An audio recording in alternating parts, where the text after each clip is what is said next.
بات ہو رہی ہے جنید جمشید صاحب کی تو ہم پھر اس شخصیت کو کیسے بھول سکتے ہیں، وہ عظیم شخصیت کہ جن کے ذریعے اللہ پاک نے ان کا دل بدل دیا. ہمارے بہت ہی پیارے، بہت ہی عزت مآب مولانا طارق جمیل صاحب کہ جب وہ اللہ اور اس کے رسول کی بات کرتے ہیں تو اتنے پیار، اتنی عقیدت اور اتنے یقین کے ساتھ کرتے ہیں کہ ان کی بات سیدھی دل میں اتر جاتی ہے.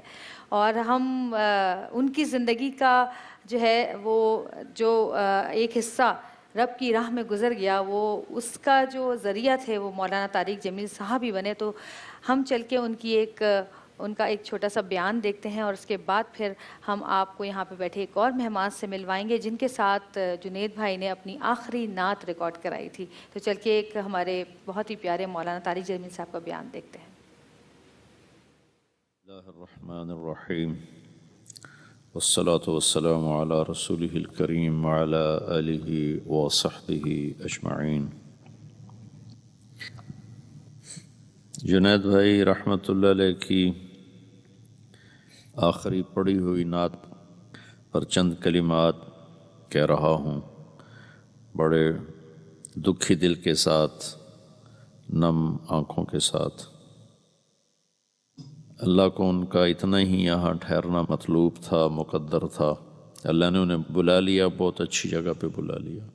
اللہ ان کے درجات بلند فرمائے. مجھے یاد آ رہا ہے ان کی پہلی البم کا نام میں نے رکھا تھا جلوہ جانا، تو انہیں بہت پسند آیا.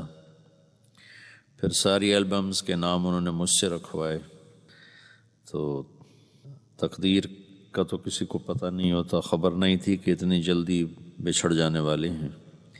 تو آج میرے پاس کوئی الفاظ نہیں ہیں اور نہ کوئی تعبیرات ہیں کہ میں آپ لوگوں تک پہنچاؤں. بس اتنا ضرور کہوں گا، ایک پیغام ہے. اس کے بہت بڑے جنازے کو دیکھ کر ہم سب حیران ہو رہے تھے. تو شام کو جب ہم اکٹھے ہوئے تو میں نے دوستوں سے پوچھا کہ کیا ایسی خاص چیز ہم جنید میں دیکھتے ہیں جس پر اللہ نے ان کو اتنا بڑا مقام دیا، اس عزت کے ساتھ واپس بلایا، شہادت کی موت اور لاکھوں انسانوں کا جنازے میں شرکت کرنا. تو ہم سب ایک بات پر متفق ہوئے کہ اللہ نے ان کو بہت عالی اخلاق سے نوازا تھا. ایسے اخلاق لاکھوں میں کسی ایک کے پاس بھی نہیں ہوتے جو ان کی میرے 20 سالہ رفاقت میں نے ان میں دیکھے. تو میں یہی پیغام دینا چاہتا ہوں کہ میرا دیس بد اخلاقی کی لپیٹ میں بری طرح آ چکا ہے اور نکلنے کا راستہ بظاہر نظر کوئی نہیں آتا. اس لیے ہم اپنی ذات سے شروع کریں، اپنی ذات سے اچھے اخلاق اپنائیں، میٹھا بول بولیں، مذہبی نفرت کو مٹائیں، باقی ساری نفرتوں کو مٹائیں، امت بن کر، مسلمان بن کر چلیں. تو اللہ تعالیٰ کی ذات سے امید ہے کہ اللہ تعالیٰ ہمیں بھی وہ عزت، وہ قبولیت نصیب فرمائے گا جو اللہ نے میرے بھائی کو عطا فرمائی. پھر انہوں نے اپنے پاس بلا لیا. ان کی مدھر آواز، ان کے دلکش نعتیں، یہ جب تک یہ چیزیں موجود ہیں، آلات، ان کی آواز گونجتی رہے گی اور لوگوں کے دلوں کو گرماتی بھی رہے گی، تڑپاتی بھی رہے گی. اللہ ان پر، ان کی خبر پر اپنی رحمتیں نازل فرمائے. اور میں یہ چاہوں گا کہ آپ سب سے عرض کروں کہ ہم اپنے اخلاق کو اچھا کریں، اپنی زبان پر قابو رکھیں، اپنے دل کو نفرت سے پاک کریں. ان میں ایک بہت بڑی خصوصیت تھی کہ ان کا دل سب سے صاف تھا. وہ غیبت نہیں کرتے تھے، کسی کا برا نہیں چاہتے تھے. غالباً یہی وہ عالی اخلاق تھے جس پر اللہ تعالیٰ نے ان کو ایسا خوبصورت پروٹوکول دیا کہ ہر دیکھنے والا اشک بار بھی ہے، حیران بھی ہے. بڑے بڑے علماء حیران تھے. اللہ ان کے درجات کو بلند فرمائے. ان کے نعتیہ نغموں کو صدا اسی طرح بکھیرتا رہے، سننے والے سنتے رہیں، ان کی روح کو اس کا اجر ملتا رہے، ان کے درجات بلند ہوتے رہیں. مولانا طارق جمیل صاحب کا پیغام ہم نے سنا، اور کتنی خوبصورت انہوں نے بات کہی کہ ہمارا ملک بد اخلاقی کی لپیٹ میں ہے، اور ہم اس نبی کے پیروکار ہیں جو خلق عظیم تھا، جس نے ہمیں سب سے اہم بات جو سکھائی وہ یہ کہ اپنے اخلاق بلند کرو۔ بے شک۔ بڑے بڑے بادشاہوں کے جنازے دیکھے ہیں، بڑے بڑے حکمرانوں کو جاتے ہوئے دیکھا ہے کہ ان کے جانے کے بعد لوگ ان کو اچھے لفظوں میں یاد تک نہیں کرتے، لیکن ایسی اور شان جو سے اللہ کے بندے گئے۔ ہوتے ہیں، جن کے خلق عظیم ہوتے ہیں، جن کی اخلاق اچھے ہوتے ہیں، تو پھر ان کے جنازے اسی شان سے نکلتے ہیں۔ بے شک۔ حضرت علی کا قول ہے کہ زندہ رہو تو ایسے کہ آپ سے ملنے کا لوگوں کو اشتیاق ہو، اور آپ جائیں اس دنیا سے تو آپ کے لیے آنکھیں نمدیدہ ہوں اور آپ کو یاد کر کے لوگ روئیں۔ بالکل۔ بے شک جنید جمشید انہی ناموں میں سے ایک ہے جن کو یاد کر کے آج بھی ہماری آنکھوں میں آنسو آتے ہیں، اور بے شک یہ ان کے اخلاق کا ہی نتیجہ تھا۔ آج ہمارے ساتھ فہد موجود ہیں، اور فہد وہ صاحب ہیں جن کے ساتھ جنید بھائی نے اپنی آخری نعت ریکارڈ کرائی۔ یہ ایک ڈوئٹ تھی جس میں انہوں نے جنید صاحب کے ساتھ اپنی آواز شامل کی۔ آج ہم فارچونیٹلی خوش قسمتی سے آج فہد گے، اس وقت اس آواز کی تو کمی شدت سے محسوس ہوگی، لیکن آپ ہمارے ساتھ ہیں، آئیے پھر وہ یادیں تازہ کرتے ہیں، آئیے۔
اللہ جزاک اللہ جزاک اللہ. اور ہمارے ساتھ اس وقت موجود ہیں انوار الحسن صاحب. جی اور بے میں شک چاہتی ہوں کہ جو تحفہ ہم نے اس ایک ٹریبیوٹ ہم نے جو پیش کیا تھا وہ تو ایک دنیاوی سی چیز تھی، لیکن اصل تحفہ کسی بھی روح کو جو ہم پہنچا سکتے ہیں وہ درود پاک اور سورہ فاتحہ کا ثواب ہے، جو ہم کسی بھی اپنے چاہنے والے پیار کرنے والے جن کی روحوں کو پہنچاتے ہیں. اس وقت انوار صاحب ہمارے پاس ہیں. آئیے انوار صاحب، میں آپ سب سے التماس کروں گا جو ہمیں دیکھ رہے ہیں، جو یہاں موجود ہیں، کہ سب جنید جمشید بھائی کی ایصال ثواب کے لیے ہاتھ بلند کریں اور ان کے درود درجات پاک، بلند ان کے اللہ درجات پاک بلند کریں. کرنے کے لیے دعا کریں اور سورہ فاتحہ کے لیے اپنے ہاتھ اٹھائیں. بسم اللہ الرحمن الرحیم. سب سے پہلے سورۃ الفاتحہ اور اس کے بعد 3 بار سورۃ اخلاص پڑھیے اور انشاءاللہ پھر ہم جنید بھائی کے لیے دعا کریں گے. الحمدللہ رب العالمین الرحمن الرحیم مالک یوم الدین ایاک نعبد و ایاک نستعین اهدنا الصراط المستقیم صراط الذین انعمت علیہم غیر المغضوب علیہم ولا الضالین آمین. بسم اللہ الرحمن الرحیم. قل هو اللہ احد اللہ الصمد لم یلد ولم یولد ولم یکن له کفوا احد. بسم اللہ الرحمن الرحیم. قل هو اللہ احد اللہ الصمد لم یلد ولم یولد ولم یکن له کفوا احد. بسم اللہ الرحمن الرحیم. قل هو اللہ احد اللہ الصمد لم یلد ولم یولد ولم یکن له کفوا احد. اللہ کریم، اللہ پاک، جنید بھائی ہم سے جدا ہو گئے. اللہ پاک وہ جہاز کے حادثے میں شہید ہو گئے. اللہ پاک تیرے حضور پہنچ چکے ہیں. اللہ پاک اپنی رحمت سے، اپنے فضل کرم سے ان کے درجات کو بلند فرمائیے. اللہ پاک انہوں نے اپنی زندگی دین کے لیے وقف کی، دین کے لیے انہوں نے دنیا کو چھوڑ دیا. اللہ کریم انہوں نے سختیاں اٹھائیں، انہوں نے مشکلات اٹھائیں. اللہ پاک انہوں نے دین کے راستے میں جتنی مشکلات اٹھائیں، اپنے فضل کرم سے ان تمام کو شرف قبولیت عطا فرمائیے. اللہ پاک وہ تہجد گزار تھے، ہم سب کو معلوم نہیں، لیکن یہ حقیقت ہے کہ وہ حافظ قرآن تھے. اللہ کریم وہ تیرے قرآن کی، تیرے دین کی سربلندی کے لیے محو سفر رہتے تھے، اور اللہ کریم اسی حالت میں دنیا سے چلے گئے. اللہ کریم ہمیں یقین ہے کہ جس وقت وہ آپ کی بارگاہ میں پیش ہوئے ہوں گے تو اللہ پاک آپ نے ان کا استقبال کیا ہوگا، اور نبی کریم صلی اللہ علیہ وسلم نے ان کا استقبال کیا ہوگا. اللہ پاک جس طرح وہ عزت و اکرام کے ساتھ دنیا سے گئے، اللہ پاک ان کو جنت الفردوس میں نبی کریم صلی اللہ علیہ وسلم کی قدموں میں جگہ عطا. اللہ کریم ہم سب کو ان کے نقش قدم پہ چلنے کی توفیق عطا فرمائیے. اللہ کریم جس مشن کو وہ دنیا میں لے کر چلتے رہے اور اسی مشن کے ساتھ دنیا سے چلے گئے، اللہ پاک ہمیں بھی ان کے نقش قدم پر اور ان کے مشن کو تکمیل کرنے کی توفیق عطا فرمائیے. اللہ کریم ان کے لواحقین کو صبر جمیل عطا فرمائیے. اللہ کریم وہ ہمارے ملک کا سرمایہ تھے، ایک قیمتی انسان تھے، ہم سے جدا ہو گئے. اللہ پاک ہمیں بھی اللہ کریم ان کے نقش قدم پہ چلنے کی توفیق عطا فرمائیے. اللہ کریم ان کے لواحقین کو، ان کے صاحبزادگان کو ان کے نقش قدم پہ چلنے کی توفیق عطا فرمائیے. اللہ پاک ان جیسا قیمتی انسان ہمیں دوبارہ عطا فرمائیے. اللہ پاک تیرے خزانہ میں کوئی کمی نہیں ہے. اللہ پاک ان کی شہادت پہ ہم سب لوگ روئے. اللہ پاک ہم ان کی شہادت پہ سب لوگ روئے، ہمارے بوڑھے بچے جوان سب روئے. اللہ پاک اپنے فضل و کرم سے ان کی قبر کو جنت کے باغوں میں سے باغ بنا دیجیے. اللہ پاک جس طرح وہ دین کی خدمت کے لیے، دین کی مشن کو لے کے چلتے رہے، ہمیں بھی اس طرح دین کی خدمت کرنے کی توفیق عطا فرمائیے. رب اغفر وارحم وانت خیر الراحمین. ربنا اغفر لنا ولوالدينا ولأساتذتنا ولمشائخنا ولجميع المسلمين والمسلمات والمؤمنين والمؤمنات الأحياء منهم والأموات إنك سميع قريب مجيب الدعوات. اللہ کریم اس عہد رمضان کے اندر ہم نے جتنے وعدے کیے ہیں، ہم سب کو اللہ پاک ان سب وعدوں کی تکمیل کی توفیق عطا فرمائیے. رب اغفر وارحم وانت خیر الراحمین. اللہ کریم اس عہد رمضان کے نشریات کو اپنی بارگاہ میں قبول فرمائیے، اور اللہ پاک ہم سب کو اخلاص عطا فرمائیے، روزے کی تمام برکات عطا فرمائیے. اللہ کریم اس رمضان کی تمام برکات کو ہمارے لیے چن لیجیے. رب اغفر وارحم وانت خیر الراحمین. وصلی اللہ تعالی علی رسول خیر خلقہ سیدنا محمد وآلہ وصحبہ اجمعین. رب ذوالجلال سے ہیں. خدا بندہ تیرا بندہ وہ دنیا چھوڑ آیا ہوں. خدا بندہ تیرا بندہ وہ دنیا چھوڑ آیا ہوں. بدن سے روح اور سانسوں کے رشتے توڑ آیا ہوں. خدا بندہ تیرا بندہ وہ دنیا چھوڑ آیا ہوں. تیری دنیا میں جب میں نے ادھوری آنکھ کھولی تھی، کہیں سرگاہ کہیں رنگینیوں کی ایک ہولی تھی. انہی کالے اجالوں میں سراپا کھو گیا تھا میں، کہ اپنے آپ کی نظروں سے اوجھل ہو گیا تھا میں. تیری توفیق سے یا رب جب اپنا آپ پہچانا، ہوائے نفس کو چھوڑا تیرے احکام کو مانا. وہ سرگم چھوڑ کر سارے تیرے قرآن کو تھاما. سہے نشتر بہت میں نے اٹھا پھر ایک ہنگامہ، کبھی تنقید کو جھیلا کبھی تانوں کو جھیلا ہے، کہیں پر تلخیوں اور ترش تر لہجوں کو جھیلا ہے. بالآخر سانس کی ڈوری ہو ختم اے مولا، ہوا کے ہاتھ تیرے دین کا پیغام دے آیا. مل کر خدا بندہ تیرا بندہ وہ دنیا چھوڑ آیا ہوں. خدا بندہ تیرا بندہ وہ دنیا چھوڑ آیا ہوں. بہت خوبصورت، بہت خوبصورت. یہی دعا ہے کہ جب اس دنیا سے جائیں تو اپنے مالک کے سامنے سرخرو ہوں اور اپنے مالک سے ہمیں کسی شرمندگی کسی ندامت کا سامنا نہ کرنا پڑے. آمین. ایک بریک پہ چلتے ہیں اور بریک سے ہم شکریہ ادا کرتے ہیں بابر، تیمور، سیف، آپ سب تشریف لائے. فہد آپ کا بہت بہت شکریہ آپ آئے.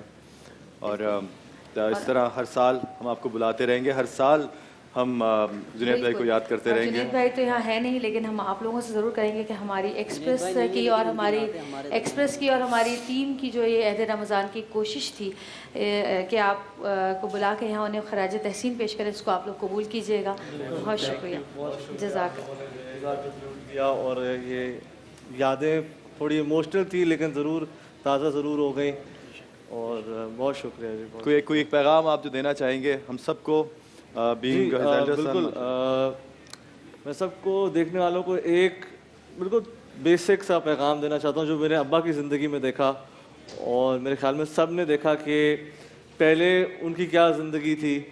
وہ میوزک تھا، اور جب وہ سب کو چھوڑا ان کو جنون تھا میوزک سے. اسی طرح جو ہے وہ ان نے جو میوزک بنایا اور گایا وہ اس وجہ سے گایا کیونکہ ان کو جنون تھا، لیکن اس جنون کے باوجود ان نے یہ چھوڑا اور اللہ کی رسی کو تھاما. تو ہم نے دیکھا کہ کتنا فرق، مطلب عزت اور سب چیزوں میں کتنا فرق تھا.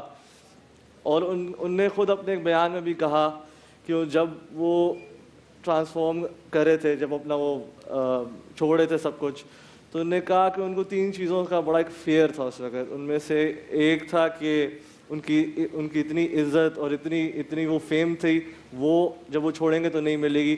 دوسرا ان کی آواز، ان کو اس بات کا ڈر تھا کہ وہ اپنی آواز واپس استعمال نہیں کر سکیں گے. اور تیسرا ان کو یہ تھا کہ میں اسٹیج پہ لوگوں کے سامنے جو ہے میں پرفارم کرتا ہوں، میرے سارے لوگ سامنے ہوتے ہیں اور میں اسٹیج پہ ہوتا ہوں، تو وہ مجھے نہیں ملے گا. لیکن آپ دیکھو کہ عزت میں سمجھتا ہوں ان کو اس ٹائم سے زیادہ اب عزت ملی. ان نے گانے کی جگہ ان نے کیا کہتے ہیں اللہ کی نعتیں، اللہ کا نام پڑھا. اور تیسرا اسٹیج کی جگہ وہ ممبر پہ بیٹھے اور مسجد میں سارے بیان دیتے تھے.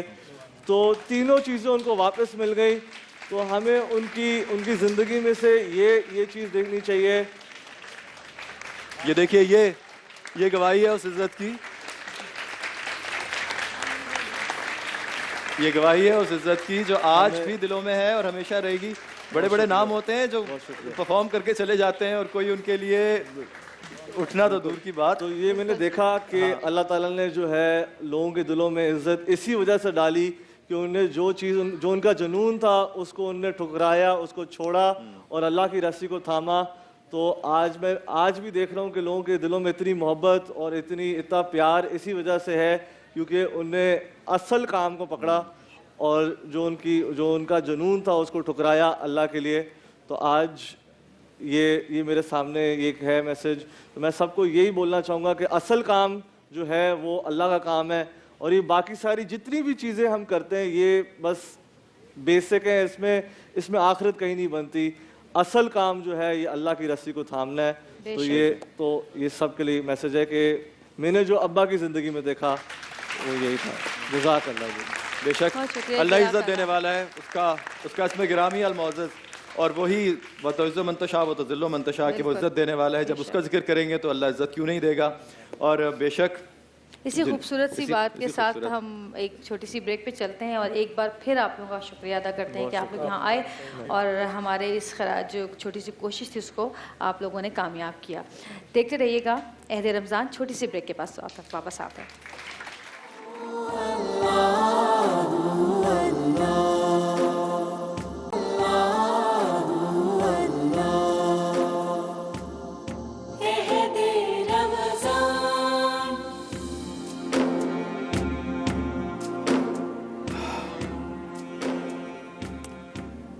جی بریک کے بعد واپس آ گئے ہیں. بریک سے پہلے آپ دیکھ رہے تھے کہ ایک بہت ہی خوبصورت سلسلہ جو ہمارا ٹریبیوٹ کا ہے یا خراج تحسین کا ہے وہ پیش کیا گیا. جنید جمشید صاحب کو ٹریبیوٹ دیا گیا. ہر آنکھ اشک بار تھی, ہر کسی کے دل میں ان کی یاد تھی.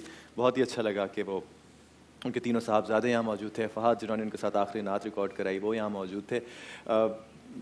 دل چاہ رہا تھا کہ اور ان کا ذکر چلتا رہے. اس طرح یہ سلسلہ آگے بھی چلتا رہے گا. اسی طرح مختلف ثنا خوانوں کو, مختلف جو نعت گو ہیں ہمارے پاکستان کے جو حیات ہیں, اللہ ان کی زندگی دے, ان کا سایہ سلامت رکھے, اور وہ جو اس دنیا سے چلے گئے ان کو ہم کیسے بھول سکتے ہیں. یہ سلسلہ ان کو لے کے آگے بڑھاتے رہیں گے خراج تحسین کا. ہم یہ بتاتے چلیں کہ ایکسپریس انٹرٹینمنٹ اور ایکسپریس نیوز پہ آپ ایک ہی وقت یہ ٹرانسمیشن ہماری لائیو دیکھ سکتے ہیں, اور وہ لوگ جو آن لائن دیکھ رہے ہیں وہ بھی ایکسپریس کی عہد رمضان ٹرانسمیشن ساتھ ساتھ دیکھ سکتے ہیں. ہمارے ساتھ حسب روایت ہمارے 3 علماء کرام, ایک ہمارے نئے عالم ہیں جو کہ ہیں علامہ زہیر عابدی جو کہ چیئرمین پاکستان شیعہ کونسل ہیں. جی السلام علیکم. اور ہمارے ساتھ مولانا عبدالشکور حقانی صاحب ہیں. جیسا کہ میں آپ کو روزانہ بتاتا ہوں کہ وہ مولانا ہمارے جو ہے ممتاز مذہبی اسکالر جامعہ حقانیہ لاہور کے محتمم ہیں اور حقانیہ ایجوکیشنل ٹرسٹ کے صدر ہیں. اور ہمارے ساتھ ہیں آپ کے چہرے پہ جو میں مسکراہٹ دیکھتا ہوں نا, میرا باقی کا دن بڑا اچھا ہو جاتا ہے. مفتی افضال الحق کلیانوی بخاری صاحب ہیں, ممتاز مذہبی اور روحانی اسکالر ہیں, نگران اعلیٰ دارالابرار ٹرسٹ ہیں, اور میری بہت اچھی دوستی ہو گئی ہے ان سے, ہم بڑے اچھے دوست ہیں. اور ہمارے ساتھ وہاں اسد بھی بیٹھے ہیں. ساتھ ہمارے ساتھ ایک لائیو کالر ہیں جو کہ ہمیں اپنی کال سے بتائیں گے کہ ان کا کیا سوال ہے, اور ہم یہاں اپنے علماء سے اس کا جواب لیں گے.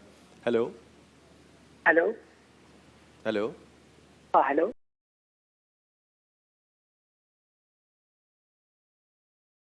کراچی سے. جی حسین. ہاں جی خرم بات کر رہا ہوں. خرم, اچھا خرم ہے, سوری سنائی نہیں دیا تھا. جی خرم فرمائیے. سب سے پہلے جو میں آپ لوگ کی تعریف کرنا چاہوں گا کہ بہت اچھا شو کر رہے ہیں آپ لوگ. بہت شکریہ. اور جو جنید جمشید صاحب کا نے خراج تحسین پیش کیا ہے تو اس کے لیے آپ لوگ بہت اچھا کام کر رہے ہیں. تو اچھا میرا ایک سوال یہ تھا کہ اکثر ہوتا یہ ہے کہ سحری کے بعد ہم لوگ سو جاتے ہیں اور پھر اٹھنے کے بعد آفس سے جاتے ہیں, اپنے کام پہ جاتے ہیں. تو سحری میں جب آپ سو جاتے ہیں اور اٹھنے کے بعد اگر آپ ٹوتھ پیسٹ کا استعمال کرتے ہیں تو وہ شرعی طور پہ جائز ہے؟ روزے کی حالت میں ٹوتھ پیسٹ کا استعمال کیا جا سکتا ہے یا نہیں کیا جا سکتا؟ اس سے کوئی روشن ڈالیے. اچھا ٹوتھ پیسٹ بیڈ بریتھ کا جو پرابلم ہوتا ہے کہ جب آپ آفس جائیں گے تو آف کورس آپ کو پھر اپنی سانس کی خوشبو کو باہر رکھنا ہوگا. دانت کلین آپ اس وقت تو کر ہی لیتے ہیں روز افطار کے بعد, لیکن آپ کو دنیاوی بھی چیزیں چلتی ہیں. تو یہ کس طرح اگر آپ ٹوتھ برش کریں تو کیا یہ اس کا استعمال, کیونکہ منٹ کی اسمیل بہت اسٹرانگ ہوتی ہے اور فلیور بھی آتا ہے منہ کے اندر, اور کافی دیر تک آغاز کریں بھی بات آگے بڑھا دیں گے. اب تو جو نئے ٹوتھ پیسٹ آ رہے ہیں وہ تو کافی 24 آورس فریشنس کے وعدے کرتے ہیں, دعوے کرتے ہیں. روزہ رکھنے کے بعد ٹوتھ پیسٹ کا استعمال کرنا مکروہ ہے, یہ اللہ کے یہاں پسندیدہ نہیں ہے. مسواک استعمال کیجئے یا خالی برش پیسٹ کے بغیر وہ استعمال کرنے کی گنجائش ہے. اچھا, کوئی ایسا ٹوتھ پیسٹ استعمال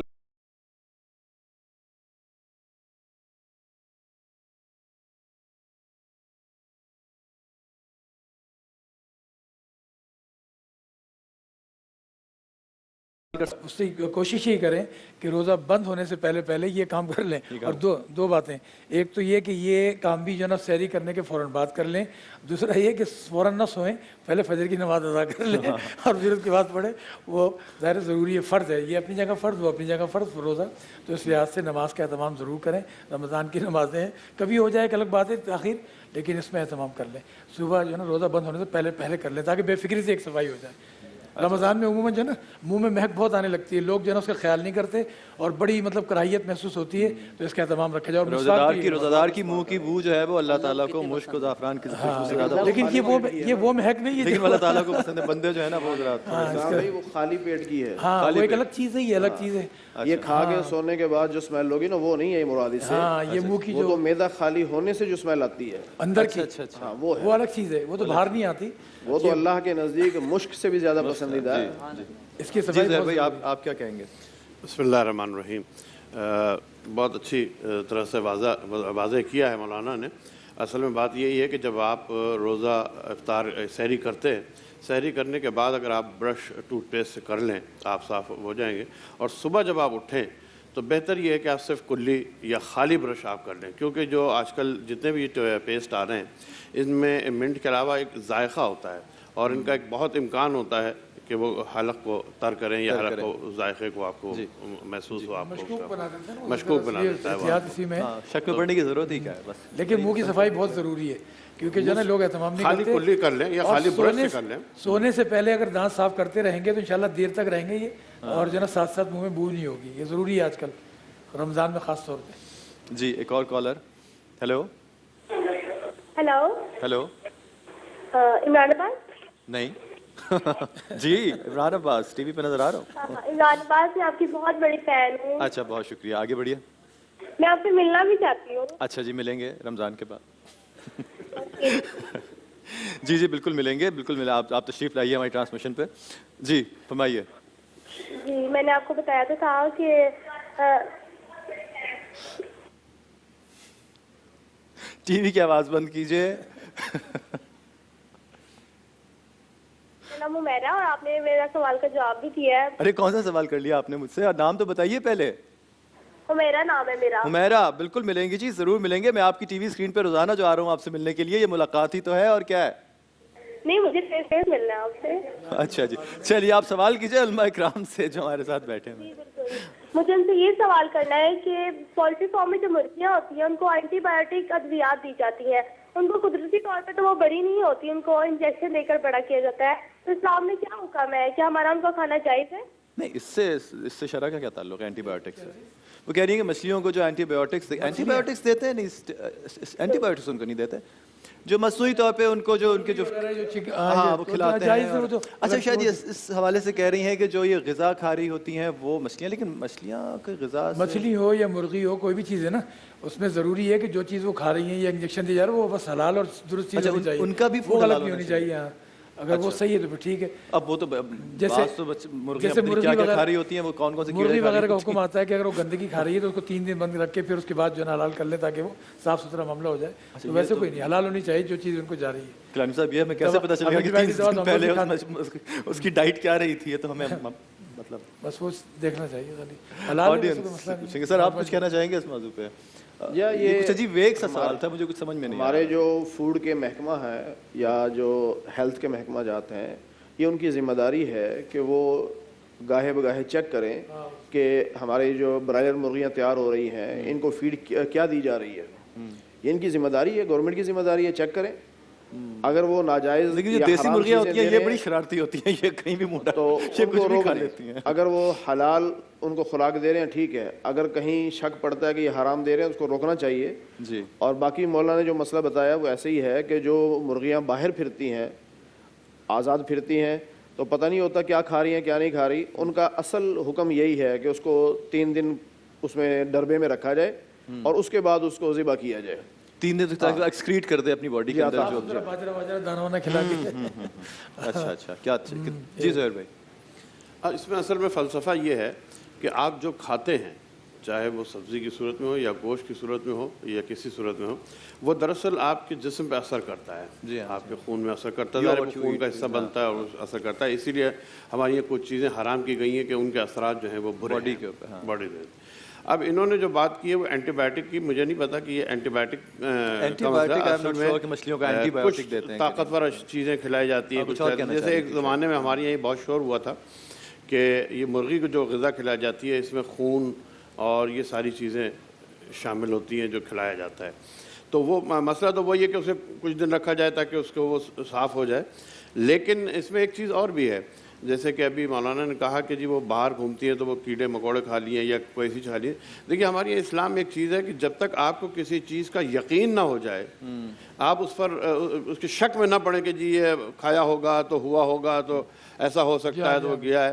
ظاہر ہے کہ مرغی باہر اگر کھا رہی ہے تو آپ اس کے پیچھے پیچھے چلتے تو نہیں دیکھ رہے کہ اس نے کیا کھایا اور کیا نہیں کھایا. شک کرنے کی کوئی اس کی ضرورت نہیں ہے. ہاں یقیناً اگر آپ نے کوئی ایسی چیز دیکھ لی ہے تو پھر آپ کے اوپر وہ قانون. یہ بہت فل ٹائم ایکٹیویٹی ہے مرغی کا پیچھا کرنا اور چیک کرنا کہ وہ کیا کھا رہی ہے. بالکل میرے خیال ایک بہت سمپل سی بات تھی جو کہ مولوی صاحب نے ہمیں علامہ صاحب نے بتایا کہ اگر آپ کو ایسا کوئی شک ہے کسی بھی جانور پہ کہ اس نے 3 دن سے پہلے کیا کھایا ہوگا تو 3 دن کے لیے آپ اس کو بند کیجیے ایک جگہ پہ جہاں اس کو آپ پاک صاف. اچھا عمران فی نفسی ویسے وہ بھی ہے نا، حرام نہیں ہے وہ، احتیاطاً ہے، حرام نہیں ہے وہ بھی. ہاں جیسے وہ بند کرنا اس میں بھی احتیاط کے ساتھ. بہت آسان ہے. جو ہمارا مذہب ہے یہ اتنا اسٹرکٹ اور اتنا زیادہ خطرناک نہیں ہے جتنا لوگ سمجھتے ہیں. یہ بہت آپ کو آسانیاں فراہم کرتا ہے. دوا وغیرہ بھی اینٹی بایوٹک تو ہم لوگ بھی آج کل استعمال کرتے ہیں، تو وہ تو مرغی کو تو کوئی کر رہے تو کوئی مسئلہ کچھ نہیں کر سکتے. ایک چھوٹا سا وقفہ لیتے ہیں اور وقفے کے بعد واپس آتے ہیں.